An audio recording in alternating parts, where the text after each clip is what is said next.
and Ethical State Division at the HSRC. And then to his right, we have Professor Nania Bola Miller, who is the Divisional Executive of the Developmental, Capable and Ethical State Division at the Human Sciences Research Council. And then to the extreme right, we have Dr. Ngapeli Mkunu, who is the Senior Research Specialist, also within the DCS at the HSRC. So basically, we are going to take you through a presentation on the survey that was conducted on Election Day on the 29th of May 2024. And obviously, after the presentation, we will give you an opportunity to ask questions. So without wasting time, let me then give over to Dr. Ngapeli to start with the presentation. Thank you.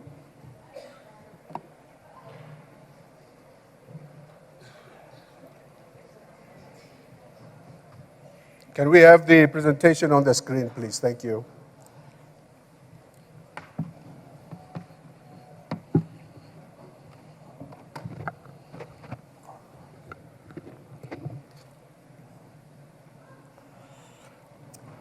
A very good morning.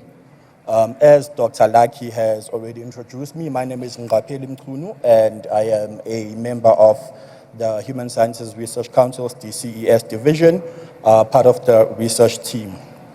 So my job here is to provide an introduction and an overview of the research studies that we have been conducting over the years on behalf of the Electoral Commission as the Human Sciences Research Council.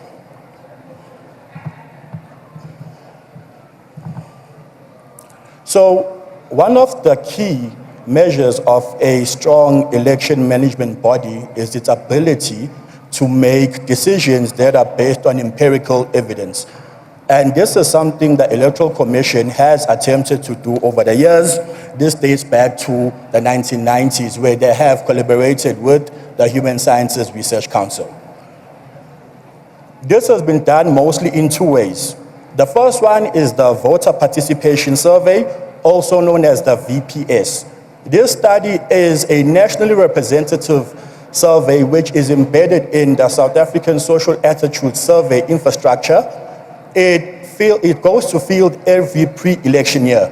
So we did it in 2018, we did it in 2021, we did it in 2023, and we'll be doing it again in 2025 ahead of 2026 LGE. So far, we have got over 23,000 fully completed household representative surveys which were collected as part of this VPS study. We then have what we call the voter's voice. This is the election satisfaction survey. This particular survey takes place on election day across 300 voting stations across all 9 provinces in our country. Up to date, we have about 118,000, and when we checked the numbers in the morning, we had an additional 13,000 fully completed.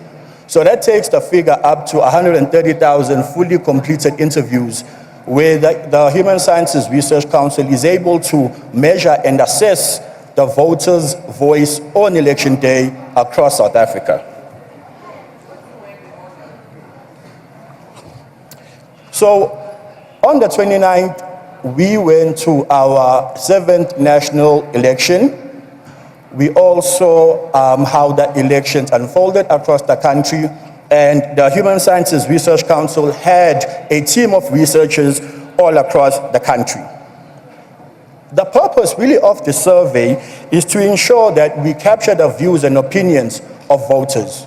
We all know that there will be observers, there will be key stakeholders, but one of the most important key stakeholders would be the voters who would have gone to cast their votes on election day.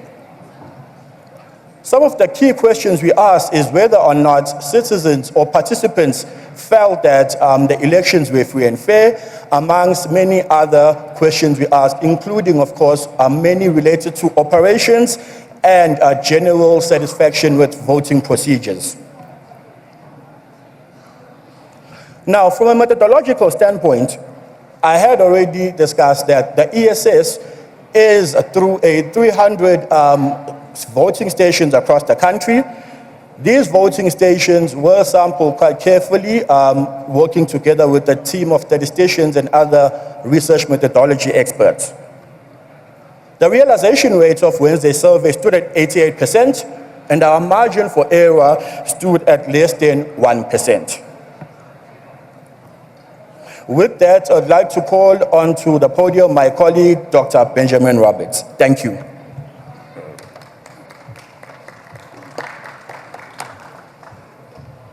Good morning, everyone. So I'm going to run through just a series of graphics speaking to some of the main findings coming from the election satisfaction survey of 24. This graph that's currently on the screen compares 2019 in the blue bars to 2024. It shows the distribution of interviews, those 13,155 that Peli spoke to, and it shows the distribution across different time categories on election day. So you can see that 22% were done in the first few hours of election day, between 7 and 10:30. Another 30% were done between 10:30 and 2 o'clock. 34% were done between 2 and 5:30, and 14% were done between 5:30 and closure. Next slide. We asked them, when did you finally decide to vote in this national and provincial election? So we're again comparing 2019 to 24. 73% had made up their minds to participate more than 6 months prior to election day. 15% between 1 month and 6 months prior to election day, 6% in the last month, 2% in the last week, and 4% on election day itself. So the distributions haven't changed that much relative to 2019 and indeed some of the early elections that we've surveyed. We asked them, did the voting public, did any of the following reasons have a big influence on your decision to vote on election day? The dominant response from the voters was they voted because they still have an intrinsic belief that their vote makes a difference. 63% mentioned this as a response. This is a multiple response question, so they could answer for multiple choices. So the second, the runner-up was a sense of civic duty. So they said they voted because it's my responsibility to vote. So 43% of the voting public mentioned this as one of the key drivers of turnout. Other factors were related to more substantive issues such as trying to bring about economic improvement, to try and get good quality and reliable government services, particularly basic household services. Those were mentioned by close to 40%, as well as fighting against corruption. So a vote against corruption also mattered in election 24. Around a quarter mentioned to provide another party with a chance, as well as resonating with a particular leader or candidate. This is obviously a slide that is going to be particularly a source of some discussion, and that is how long did you queue before voting in this election? And here we've given a picture from 2009 national provincial election up to the current one. And you can see across successive elections from 2009 to 21, there was actually an improvement in queuing time. In 2024, there was a decline. And if you look at the dark green shaded bars, you'll see that relative to 2021, it dropped 70 percentage points in terms of queuing for 15 minutes or less. It's similar decline relative to the 2019 national and provincial election. In terms of those at the upper extreme, those who've queued for more than an hour, slightly over a tenth reported having to queue for longer than an hour. Just to say, we've looked at some of the provincial characteristics of that. Gauteng particularly had very much longer queuing times of over an hour. We'll come back a bit later to what effect has that queuing time had on electoral evaluation. So that comes towards the end, so we'll return to that point. We also asked about the ease with finding your party or candidate of choice on the ballot papers. Obviously, the ballot papers in 2024, we had the 3 ballot papers, but also on the ballot papers, an unprecedented number of parties and candidates contesting, particularly for the national one, which is for the first time had to have a double column of names of parties and candidates. So I think what we've seen is, in terms of the ease of finding the preferred candidate or party, that has declined slightly, not dramatically, but what's happened is we've seen the share reporting it as very easy, falling from 69 in 2019 to 61 in 2024. And it's swung more to somewhat easy, which has gone from 27 to 32. We're not seeing a big surge in those finding it difficult. It's more about the degree of ease rather than ease versus difficulty. We asked a subsequent set of questions about ballot papers and ballot paper improvements. We found that the vast majority were pleased with the ballot papers used at the voting stations. 58% said they were very satisfied with the ballot papers, and a further 35% said they were satisfied. Just over a third, at 38%, said that they wanted to improve the ballot paper see improvements for future elections. In terms of what the main suggestions were, 51% wanted to see improvements relating to the size of party logos. They felt they were somewhat small. A further 38% wanted improvements in terms of the numbers of parties and candidates on the ballot paper. They felt that there was a proliferation, and they found that level of choice somewhat overwhelming. 36% also suggested improvements relating to the size of the party names, acronyms, and the candidates' names. So common finding is issues related to size of the features on the ballot papers. Next slide. Now we move to evaluations of electoral staff. We first off asked a general question: are you satisfied with the quality of service that IEC officials provided to voters? Again, we're looking at 2009 right through to 2024. In the latest election, 63% said that they were very satisfied with electoral staff, with a 31% saying they were very satisfied. So the dominant perspective is one of a positive response. In terms of trends over time, we've seen slight fluctuations, but not dramatic changes over the periods of the elections we've evaluated. Okay, next. We then moved on to more an evaluation of different attributes of electoral staff, and we asked about 7 particular characteristics ranging from honesty, professionalism, impartiality, etc. A clear majority of the voting public gave the officials a positive rating on all 7 of the indicators.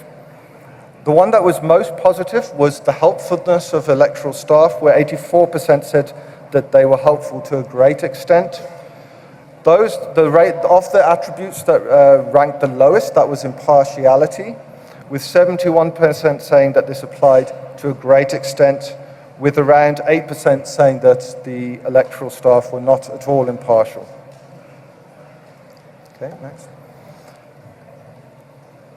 Then we asked about to what extent the voting procedure inside the station considered the needs of special groups, and we asked about 5 particular groups in this case.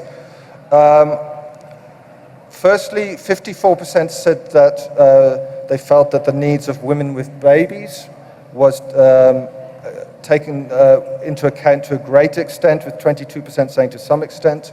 A similar share saying pregnant women were considered at the voting station. And again, 57% for partially sighted and blind. Slightly higher shares said that persons with disabilities were taken into account, and the most positive evaluation was for older persons, the elderly. In terms of levels of information voters had about procedures, 61% thought the procedures inside the station were easy to understand, and 35% said they were somewhat easy. Around a tenth, at 13%, stated they had far too little information, and 10% said they had too little information about voting procedures. So there's still quite a lot of unmet demand for further information, which obviously the IEC can take account of in their future civic and democracy education events around the country. 42% of the voting public said the IEC website was very useful in providing information and education, with 23% saying it was somewhat useful.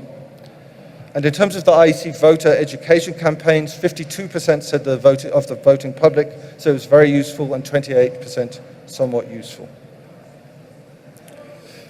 In terms of the perceived effectiveness of the IEC's voter education campaign, again, we're looking over time on this one, but in 2024, 66% said that they were very effective, 24% somewhat effective, with small shares saying they were either not effective or uncertain. Again, there's been a fairly constant evaluation we've seen from the voting public since 2009 across successive elections. Next. Then we asked about the secrecy of the vote. So are you satisfied that your vote in this voting station was secret? In 2024, 64% said they were very satisfied with this and 31% satisfied. There has been a slight decline in this, certainly relative to the 2009 through 2014 elections. The elections that have occurred since then, it's a bit lower, but it's been fairly stable from 2016 to 2024. We asked voters a set of questions related to self-reported coercion during the context of election 24. In this particular round of surveying, 12% reported experiencing someone trying to force them to vote for a certain political party or independent candidate. 9% reported that this happened before election day, and this, they said, was perpetrated 4% by party agents and 4% by friends and family as the dominant sources of this particular attempt to coerce voters. 4% occurred while they were queuing in lines, and again, the dominant responses were party agents at 2%, 1% friends and family, and 1% other voters. 2% said that some form of attempt at forcing them to change their vote happened inside the voting station, and the dominant responses here were, again, 1% party agents, 1% family and friends. Election officials were barely mentioned as a source of electoral coercion, less than 1% across all the different locations of attempted force. Of those that reported coercion, 73% reported that it had no bearing on who they ultimately chose to vote for on election day, but 25% said it did, and 2% were uncertain. So this translates, the 25% that said it did, translates into 3% of the voting public, which ultimately reported changing their vote due to some form of pressure. Okay, next one.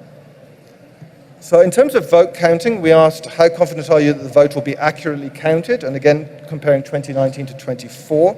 Here we've seen quite a drop in those saying that they're completely confident their vote will be accurately counted. It's dropped from 60% to 45%. Again, it hasn't swung to the negative end of the scale. It's a thinning out of completely confident and moving mainly into very or quite confident categories. But it does represent a substantive change relative to the last national and provincial election. Next. So now we move on to the evaluations of the freeness and fairness of elections, and we're again looking over time. In election 24, 92% said that the election procedures were unequivocally free, with small percent saying yes with minor problems and an even smaller percent not at all. Again, over the full period that we're looking at, they have remained in a very similar range between 90 and 95%. And a similar evaluation on fairness, perceived fairness of the election, 92% of the voting public indicated that the elections were unequivocally fair. We did ask them the reasons for this. Lucky, next slide. We asked an open-ended question about why they perceived the elections to be free and fair. We've coded those open-ended responses using Atlas TI. And what emerged was several key responses in the way the public viewed, predominated in their responses. One key response in viewpoint was that the elections were free and fair due to a prevailing sense that there was freedom to make political choices without any form of force, pressure, and intimidation. The open-ended data tends to demonstrate the freedom to make political choices remains fundamental in the minds of the voting public. There appears to be a critical construct that is influencing political participation, the sense of freedom of choice for elections amongst the public. It remains key that all stakeholders respect the values of political freedom to make political choices. Next. These have been coded into thematic concepts that inform judgments. So again, a high premium is placed amongst the public in their responses on the value of having the political space and being free from intimidation and to make their political choices as they see fit. The right to make political choices freely is a key value held by the South African voting public. The right to choose also links with fairness, and here participants tended to voice a view that fairness was found in having sufficient space and agency to make political choices when casting their votes. Again, the take-away message is critically important for electoral integrity, that there's sufficient voice and agency for the voting public. This supports democratic legitimation and support for the electoral process as well as outcomes. We asked also, obviously, election 24, like preceding elections, has been a paper-based election. So we did ask one relating to a preference for paper-based versus electronic voting. So we asked voters, would you support or oppose replacing paper ballots with electronic voting machines at voting stations? We've analysed this by the time of day, but it was fairly invariant to the time of day. And what we found is that 29% strongly support moving to electronic voting, a further 22% support this. So just under, or around about half the public are in favour of moving to electronic voting. 10% were neutral, 21% opposed, and a further 15% strongly opposed. So there is a fair amount of polarisation around paper-based versus electronic ballots as the future of elections in South Africa. I'm returning now to the issue of queuing times. And what we were very keen in looking at is what bearing did this have on a range of the different evaluations we've shown in the preceding slides. I'm showing the ones on the screen now. It might be a bit small for those at the back of the room. I'm showing that the scale of effect that it had on a range of different aspects of election 24. So what we found is the longer you queued for, the less likely you were to be confident that your vote would be counted accurately. So for those that queued up to 15 minutes, 81% said that they were confident. That dropped to 63%, a difference of 18 percentage points based on queuing time. So for those that queued for 2 hours or more, there was a huge difference in views on confidence in the vote count. Support for electronic voting, interestingly here, for those that queued for longer, they had a greater appetite for switching to electronic voting. Perhaps they felt it might speed things up in the future. Evaluations of electoral staff also differed by about 14 percentage points. I think it should be stated, though, that while it's lower, it's still quite positive in evaluation. So for those that queued for 2 hours or more, 82% said they were satisfied with electoral staff, but it is lower than the 96% who had queued for less than 15 minutes or less. And we also did it for the list of attributes, and you can see it varies in a similar range of about 13 to 17 percentage points on most of those attributes. Trust in the Electoral Commission, that one varied by about 13 percentage points. So for those that queued less, 15 minutes or less, it stood at 87% voicing trust in the Commission, but it falls progressively as you queued for longer. And for those that queued for 2 hours or more, trust in the Commission drops to 74%. So again, still positive, but significantly less positive than those who queued for 15 minutes or less. In terms of perceived fairness of the election, there was a 10 percentage point variation on that one. The difference ranges between 83 for those who queued the longest, up to 93% for those who queued the least amount of time. Safety and security, there's a 7 percentage point difference, similar for perceived freeness of the election.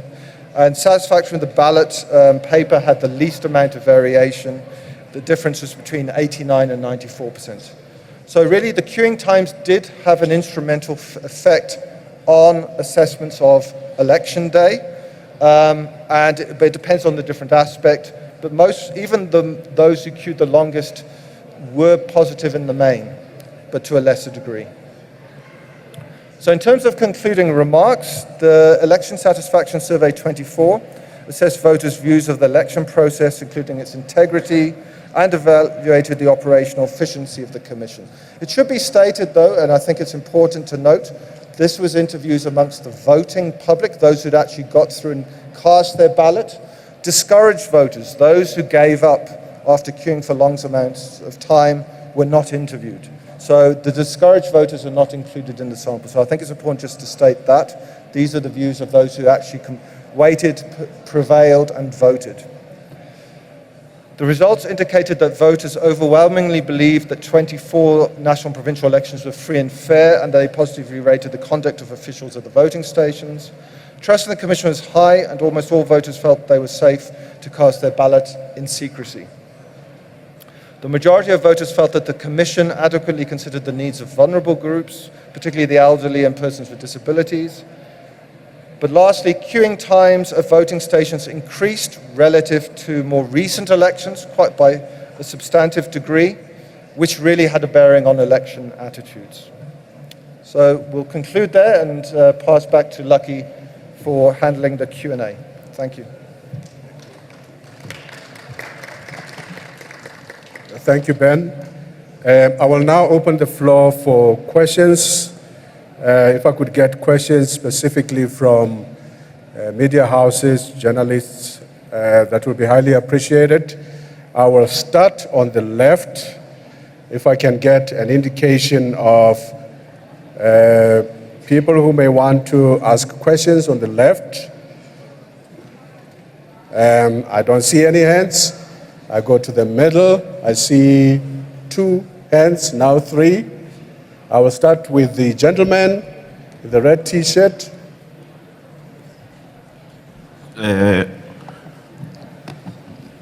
My name is Norman Masungwini from City Press newspaper. The first question is relating to the issue of trust on the Electoral Commission to deliver the free and fair election.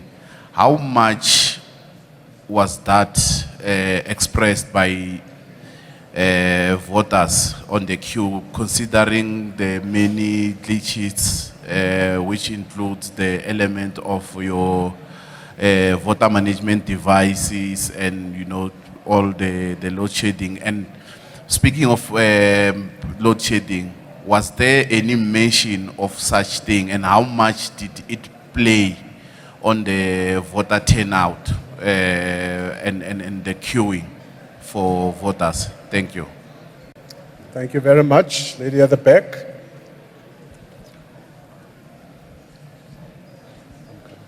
Thank you very much. Kanima Panga from SABC News. You spoke about the translation of 3% of all voters who changed their vote when you spoke of coercion. If you look at the 2024 national and provincial elections and how crucial this election is, as well as how every vote counts, does this have any impact on that assessment?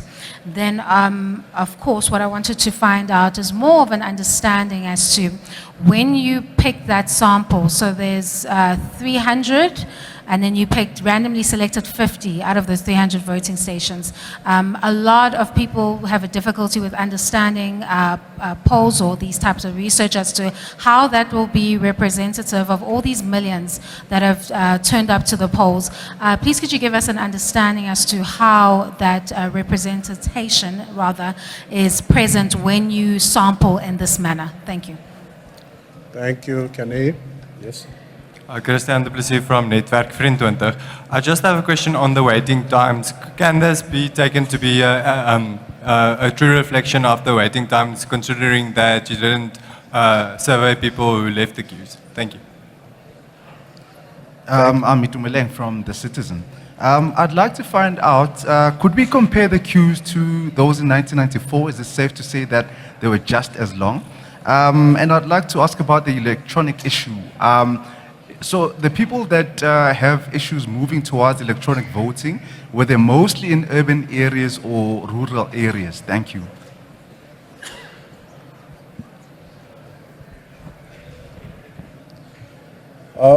Okay, I see another hand here, so we'll do it this way. I think we've had about 4 questions already from the middle, and so we'll take the 5th one from the lady over there, and then in the next round we'll go to the right. Thank you. Thank you. My name is Simpo. What is your take on the issue of people who were turned back and without being offered an opportunity to vote? Sorry, can you stand up, please? Okay, thank you. Yeah.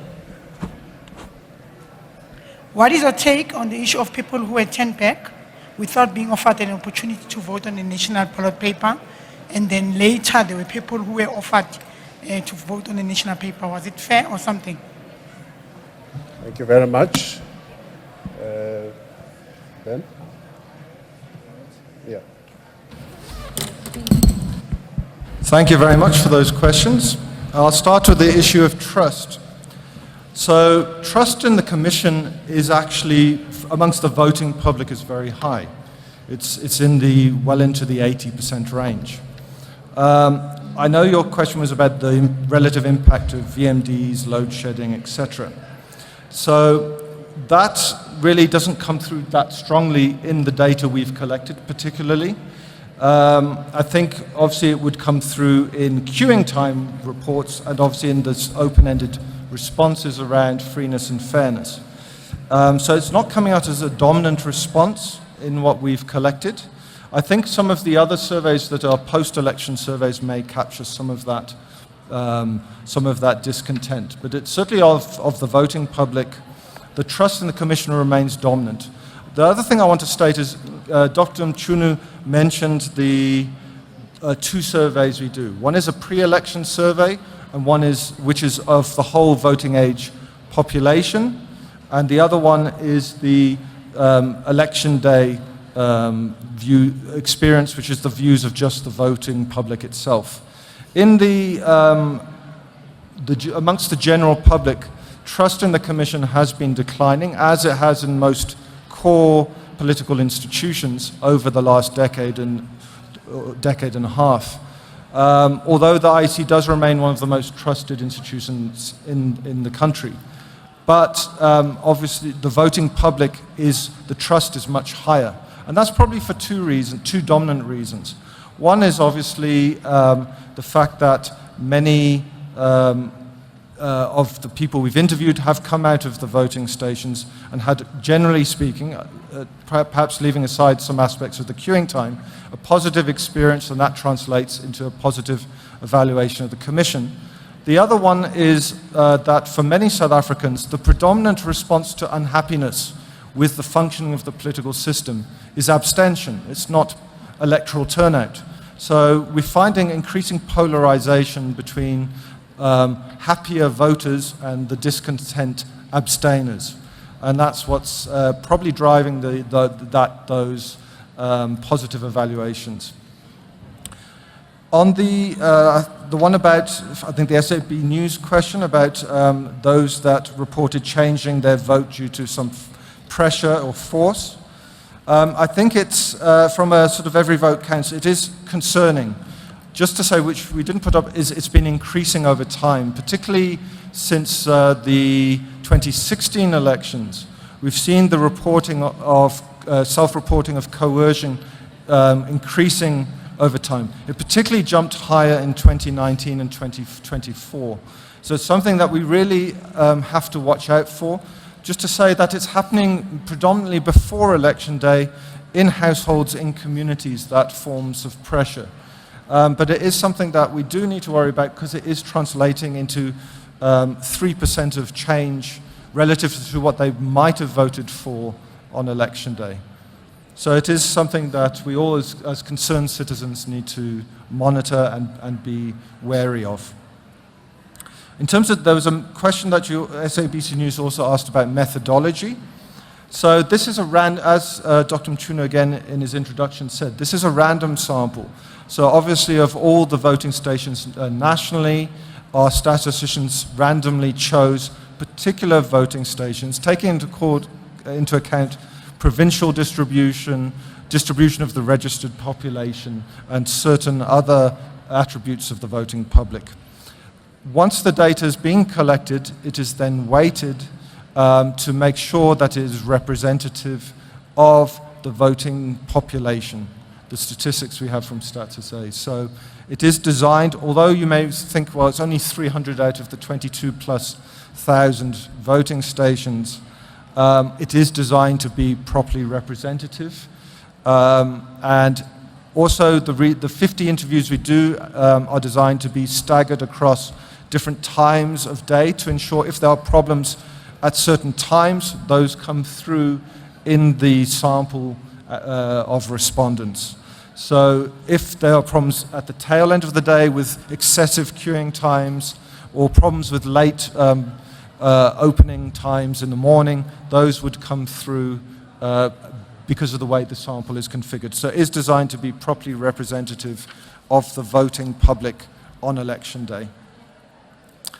In terms of waiting times, I think that was a question around, does the queuing time we're recording reflect the true queuing time? I think, as I said, we don't interview discouraged voters. So those who may have given up will have left, but for those that persevered, even if they waited many hours, like 6+ hours, would be included in the sample. So I think it is a fair reflection, and that's what's coming through on that increase.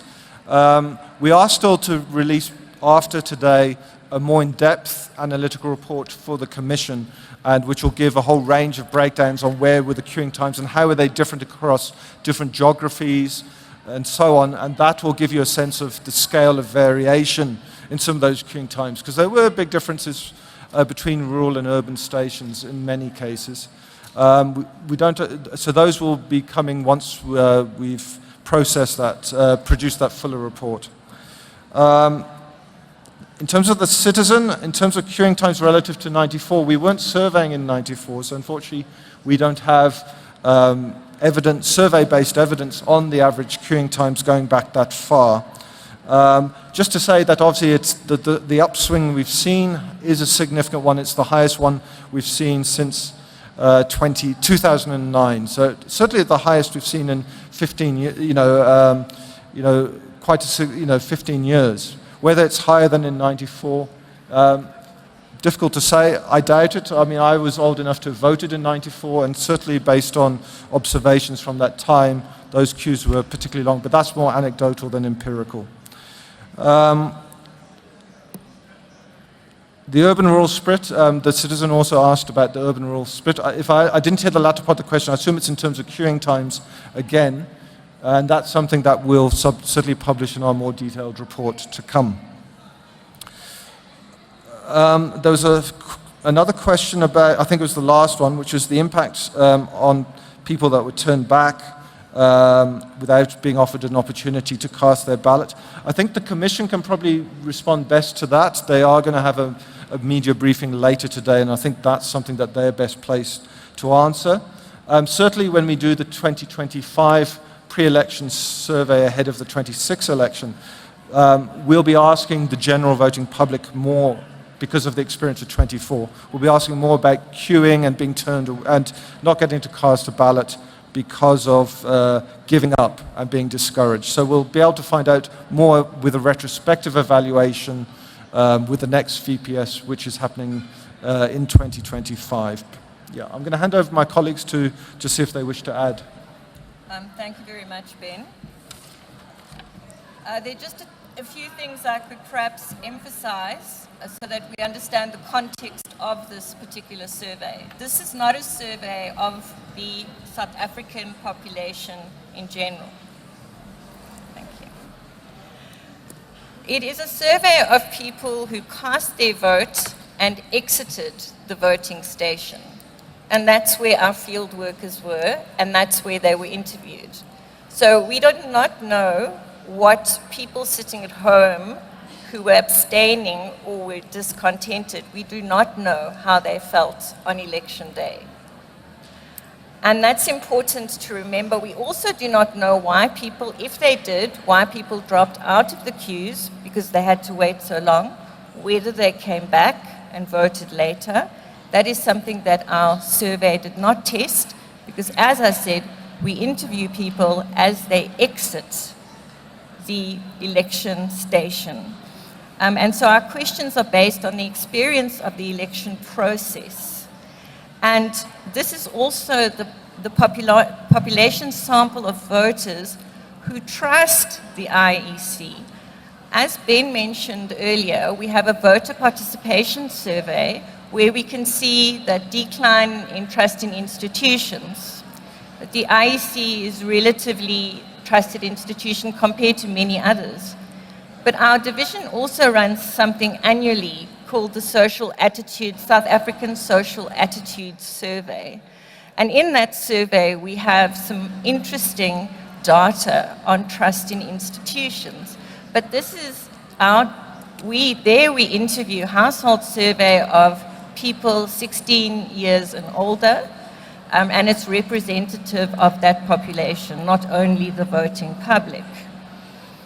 So I just wanted to emphasize that fact and that we cannot speak about what we have not ourselves collected, the data that we have not ourselves collected. I was interested in the question about the long queues versus in 1994. It appears that the queues were quite long this time around, more because of failure of devices and things like that, the three ballot papers and so on, and not necessarily the numbers of people who turned out. So the CSR has been doing their number crunching, and they are projecting the voter turnout, but it's certainly not as high as it was in 1994. I think almost every South African went to vote in 1994.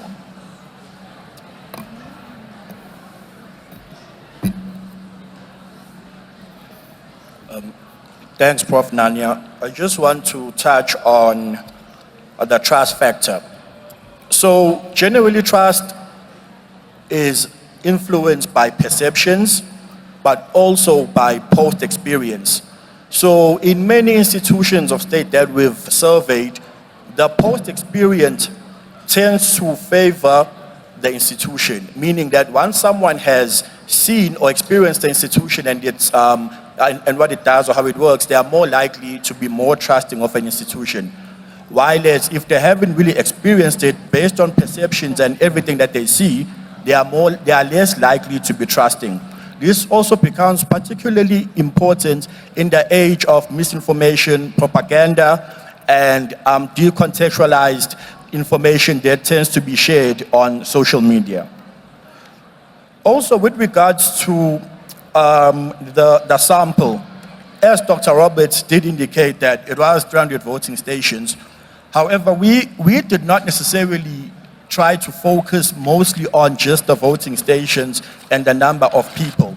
We try and find the perfect balance between the three, because you can have a survey of 200,000 people, but if your sampling and your methodology is flawed, that will not necessarily represent or be representative. So we must be careful to not always assume that if we have a big number of people participating, then that study is representative. So that's something we try to guard against. Thank you. Thank you very much. Thank you, colleagues. I will now open the second round of questions. Going to my right, I see Faith Daniels, and then two other hands at the back. Faith? Hi, Faith Daniels from ENCA. I just have a question, a follow-up question on the electronic voting issue, because it seems that it's becoming an issue. I didn't see how it fared with the previous election. Is that something of concern that you would think that the IEC should pick up and sort of discuss as a matter of urgency? Thank you, Faith. At the back. Thank you very much. My name is Ngosi Konamalingamnisi from Power FM. Can you just stand? All right. Thank you. Thanks very much. I've just got 3 brief questions. The first one relates to whether or not you'd consider extending the size of your sample in future, because one could perhaps argue that 300 voting stations compared to the thousands that we have across the country is a drop in the ocean. So is that something in the future that you could potentially look at? The other question relates to, did you perhaps ask those that you engaged, just in terms of the introduction of the third ballot, particularly it being new in metropolitan municipalities, and perhaps what were some of the responses that you received? And then just as a question of interest, this is something I observed, were there any individuals that you engaged that spoke about their vote being influenced to some degree by being transported in vehicles that were branded, you know, in colors of certain political parties? Thank you very much. Thank you. Thank you so much. It's Naomi Kobe here from YFM.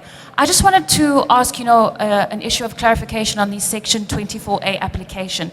In terms of the interviews you had conducted following, the elections, I suppose what was the sentiment you were getting from voters there, especially, we are hearing there was some difficulty with people being able to participate and vote this year with regards to that. Thank you. Thank you. Okay, I will allow the panel to respond to the questions, and then after that, we will quickly open the last round of questions for you. Thank you. That's not working. Yeah. Thank you. I'll start with Faith's question from the NCA. In terms of electronic voting, it is being taken seriously. In last year, we did an initial study for the Commission relating to electronic voting, looking particularly at experiences around the globe. I don't think it's certainly not something you can walk into lightly. It's a huge change in terms of voting procedures. And it would require quite a few years to actually pilot, look at those experiences, and before it is decided whether or not to fully adopt it. We are currently in this conversation with the Commission about, and the plans are over coming months, to prepare a discussion paper on electronic voting as the basis for a potential green paper on electronic voting. So that's something that will obviously be used as the basis for quite widespread consultation with different stakeholders around this. And we will see where that goes. But I think it's also something that the Commission would probably wish to engage with around responding to from their perspective, views on electronic voting, but they have commissioned this second part of work about the development of a discussion paper. Just to say, from the surveying that we've done, including in not just this survey on election day, but particularly our voter participation survey pre-election, we do ask quite a few questions around attitudes towards electronic voting, and there is still quite a lot of skepticism amongst the public. So there is this division amongst the public about whether or not it would be a good thing. That includes amongst the youth, people that people may think ordinarily would be pro-conversion to electronic voting. So I think there's certainly views around its, that favour its adoption around convenience, etc. But there are also concerns that it brings around issues of security and so on, and probably aspects about reliability. And I think it may be that the experience 2 days ago with the VMDs might also serve as a polarizing aspect in terms of propositions around the introduction of electronic voting. But that's something we'll have to look into, and it's something that would probably come up in the consultations and dialogue around any decision to move towards electronic voting. On the Power FM questions, the questions around sample size and 300 stations, I think it goes back to the points raised by Dr. Mchunu again around the fact is this is a representative survey of 300 voting stations. The responses have a margin of error of the 13,100 respondents of less than 1%. You could expand size, but it wouldn't improve, you probably wouldn't see much of a difference because it is designed to be representative. So adding more stations will not materially change findings because it is designed to be representative. On the 3 ballots, we had this discussion in the lead up to the election day with the executives from the commission about whether we should explicitly ask about the 3 ballots. We ultimately didn't because we wanted it to be, we didn't want to prime them. So we wanted them to spontaneously mention whether having 3 ballots represented a challenge in terms of the usability and effectiveness of voting. So we did have an open-ended question about why the public was satisfied or discontent with ballot papers in NPE 2024. I must confess we're still to analyze in depth that open-ended content, and it will form the basis of our more detailed analytical report. So we'll be able to determine from that whether 3 ballots did represent a challenge for the small segment that were unhappy. As you saw from the statistics, the large share were actually content with the ballot papers and found them easy to use. So there's only a small segment that were discontent, and we'll see if those did mention the fact that there were now 3 ballot papers with many names of parties and candidates on them as a challenge or not. The question around vehicles branded by party colours, that unfortunately is not part of our surveying, so we can't comment on that. Over to my colleagues, thanks. Oh, the section 24. Thank you very much. We do not have data on the section 24A issue, probably because most people were affected to the extent that they ended up not voting. And we cannot make any predictions around that, and we have no data as to how many people were affected by the section 24A issue. But it is a serious one, and we are aware of the fact that there were problems, but that is just from the media and not from our research. I also want to emphasize the fact that we have started looking quite seriously at the issue of e-voting, although the South African public is very divided on this issue. But what was interesting was the longer people queued, the more in favor of e-voting they were. So they obviously think it'll speed things up. But in other studies, we found that people are a little bit nervous about e-voting. And then again, the sample size, as Ben said, we could have, interviewed many more people, and we would probably have come out with the same results because we have statisticians working with us, and we do science. So that is how it works, weighting of the data, the accuracy of it, and the fact that it is representative of the voting public. Perhaps we can have a more technical conversation later. Thank you very much, colleagues, Dr. Roberts and Professor Nania Bolamila. I'm now going to, in the interest of time, just take 1 or 2 more questions, and then we close the session after that.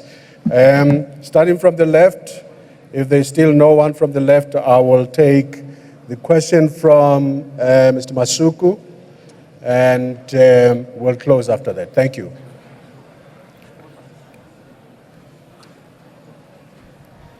Norman Masungwini again from City Press. Can you please talk to us? You spoke about the people self-coerced when they were going to vote. Can you talk to us about self-awareness how much people were, aware that they have got a constitutional right and then their obligations to vote. Also on the issue of, or vis-a-vis the issue of the political parties' presence, personalities, and manifestos, manifesto launch. How much did that persuade people to go out and vote? Thank you. Thank you. Before Ben comes in to answer, just to indicate that the panelists will be on standby to do interviews later, and also that the report will be posted on our website as well, the HSRC website. Thank you. Yeah. Thank you. Thanks for that question.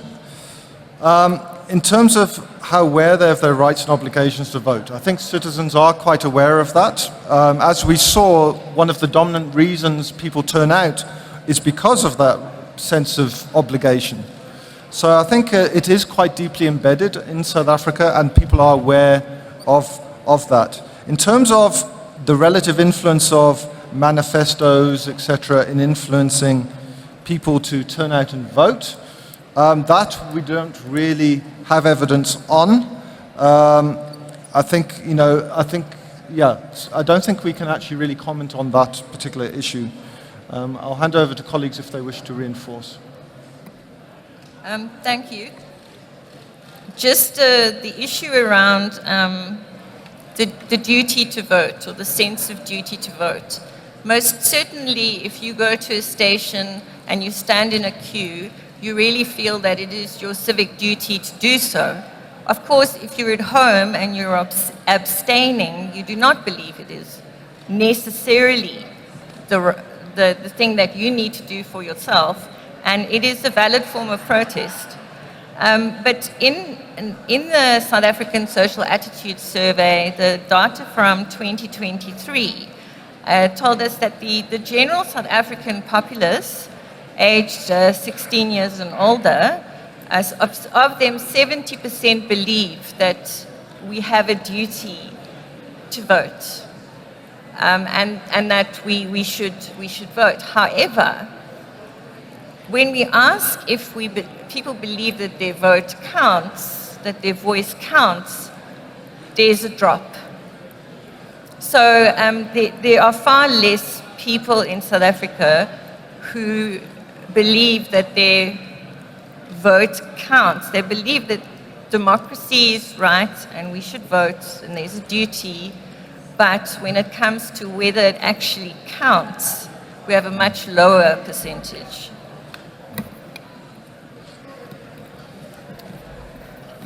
And just on that point about manifestos, I think our data shows us that this is across the VPS mostly, and it dates back maybe 10, 15 years. South African voters tend to be abstainers if they are unhappy with the party, hence the higher turnouts we've seen in the past couple of years. So we do not have any evidence of manifestos influencing potential turnout. What we have seen in our data is that South Africans are more likely to just stay away rather than either give a party another chance or another option, which of course involves or revolves around going to vote. Thank you. Thank you very much, ladies and gentlemen. That concludes the proceedings. Thank you very much.